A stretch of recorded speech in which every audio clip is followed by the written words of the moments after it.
So there I was, minding my own business, hunting whitetails in the drink zones on Layton lakes.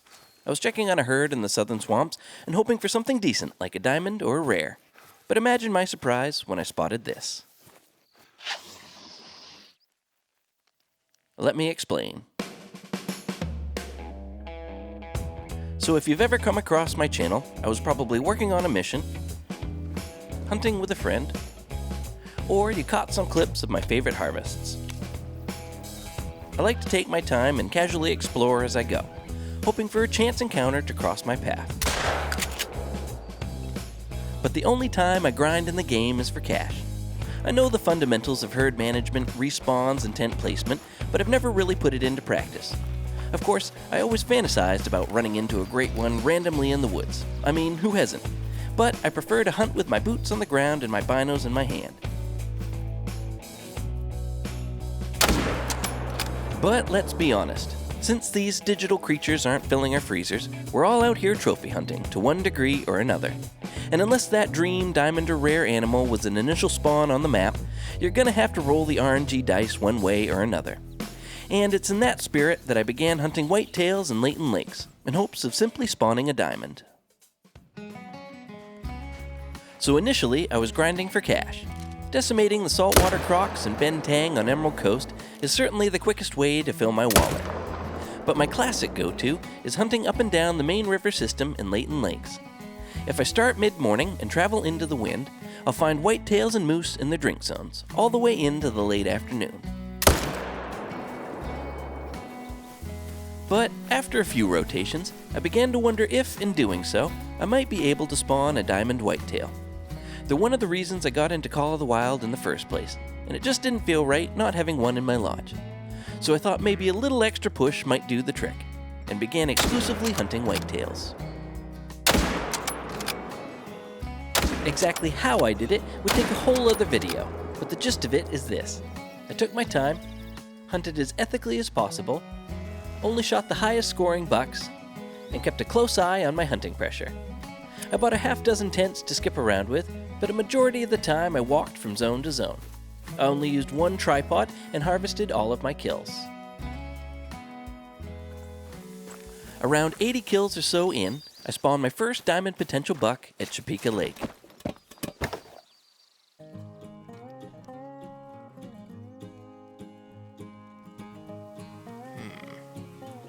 Guess they're running late today.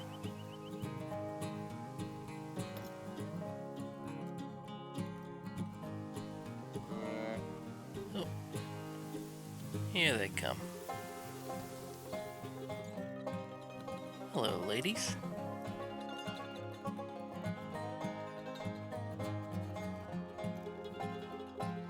There's your boyfriend.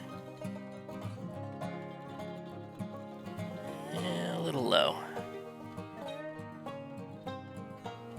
Ooh. Oh, yes! Yes! 269.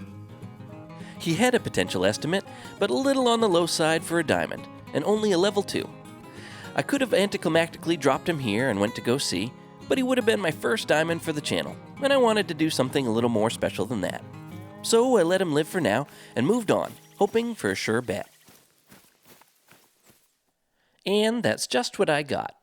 All in all, I ended up saving 7 more diamond potential bucks to stalk and hunt for later.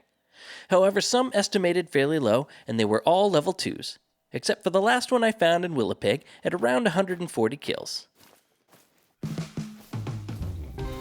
Next, I decided to take one last look around before finally culling the herds.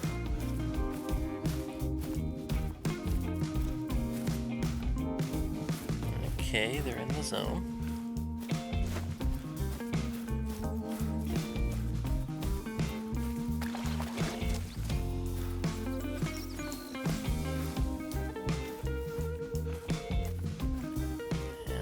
Fella.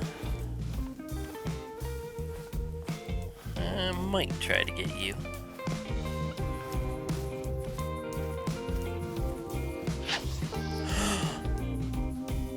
No way. No way. I couldn't believe it. I had been hoping for a level 3, but instead got a great one. I watched him in shock for a while before the zone times changed, and he headed off into the woods.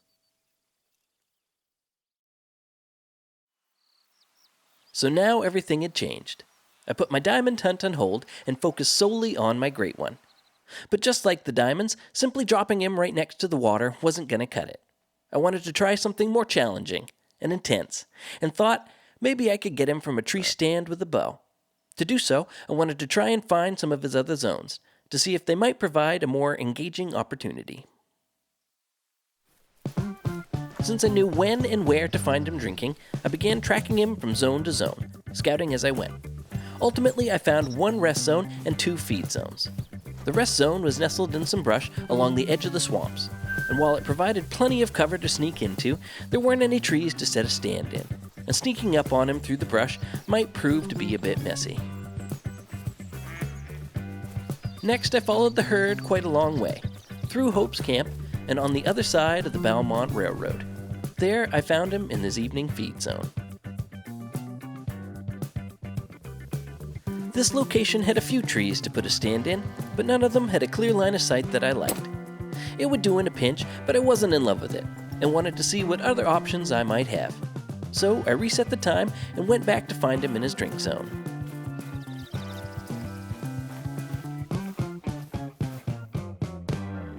And there he is. Good morning.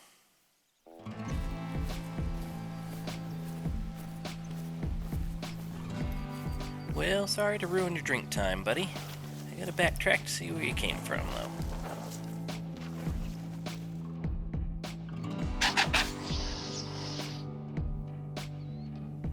Alright, guess the party's over. Excuse me, ma'am. Coming through. Wow. Alright, there's his track. Let's see where he came from.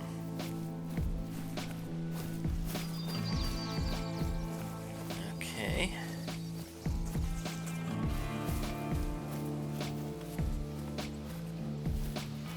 And there it is. I might be able to make this work.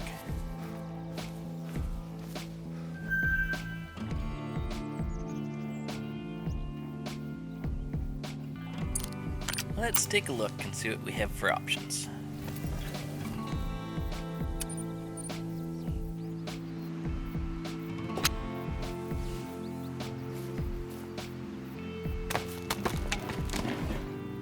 Oh yeah, this'll do nicely.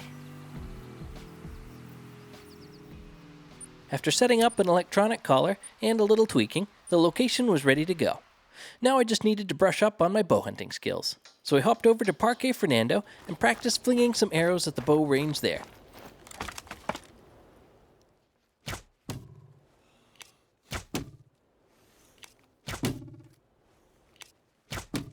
Once I could consistently hit the targets accurately, I was ready for the hunt.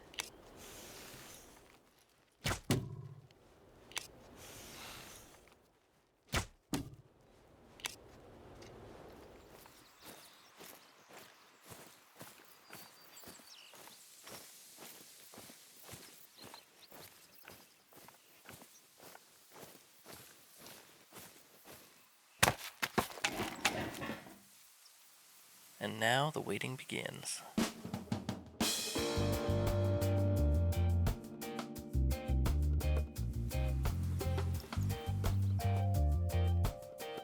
I'm keeping my eye out for them. I might just turn on the collar to see if they're there but haven't announced themselves, you know?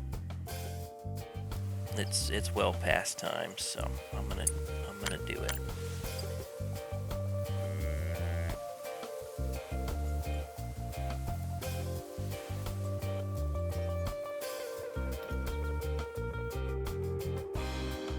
Oh, alright. There comes one.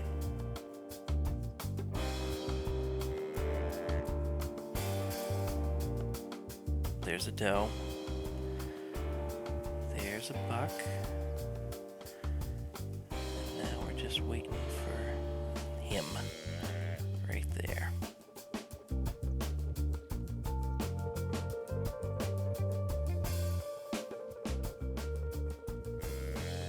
They are calm, but they're not coming in any closer for some reason. I think I'll try a different noise. Oh, they start to move away.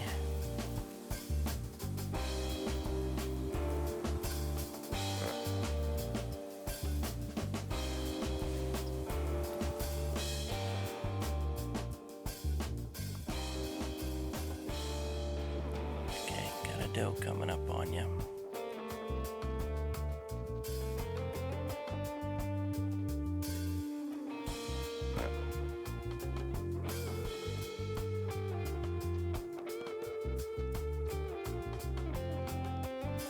And here we go. He's at 45. Here we go.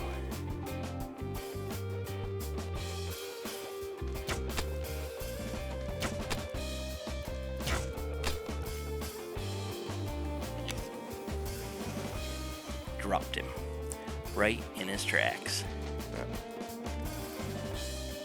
Ooh, my heart is racing right now. Racing.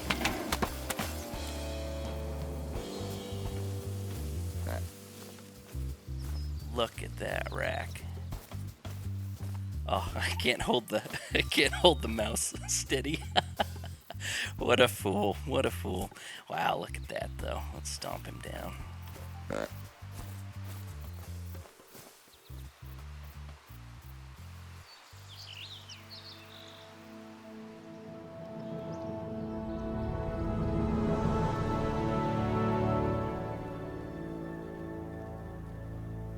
I never thought I would see that. After my long stalk, I finally had my Great One whitetail deer. He scored 414.02, weighs 104 kilograms, and has a split rack with drop tines on his right and a cluster rack on his left. My shot hit a little further back than I had thought, but I passed the harvest check by hitting him in the left lung and liver at 32 meters with the bear claw light. After a quick check to the true score, I made sure to taxi him before finally calling it a day. And with that, my hunt for the accidental Great One came to an end. It's not lost on me how extremely lucky I was to get one so quickly, and it's hard to say if I'll ever see a Great One again. But funny enough, I still have yet to get a diamond whitetail, so a return trip for those is definitely in my future. If you enjoyed this hunt and want to see more, be sure to leave a like and subscribe for more content. Thanks for coming along with me, and I hope to see you again in the next adventure.